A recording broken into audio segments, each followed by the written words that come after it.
ইহান খাবার আগে হাত ধোয়া হয়েছে? না আপু, এখনো না। ঠিক আছে, সাবান দিয়ে হাত ধুতে হবে, জীবাণু দূরে থাকবে। ঠিক আছে, আপু এখনই ধুয়ে নিচ্ছে। দাঁত ব্রাশ করো দিনে কতবার? একবার, সকালে। 2 বার করলে দাঁত ভালো থাকে। সকাল আর রাতে করো। ঠিক আছে, 2 বার করব। বাইরে খেলে এসে হাত মুখ ধুতে হবে। আচ্ছা। মনে রাখবো। রাস্তায় ময়লা ফেললে সমস্যা হয়, ডাস্টবিনে ফেলতে হবে।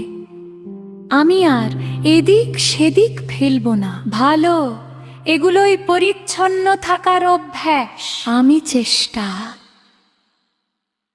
ইহান খাবার আগে হাত ধোয়া হয়েছে? না আপু, এখনো না। ঠিক আছে, সাবান দিয়ে হাত ধুতে হবে, জীবাণু দূরে থাকবে। ঠিক আছে, আপু এখনই ধুয়ে নিচ্ছে। দাঁত ব্রাশ করো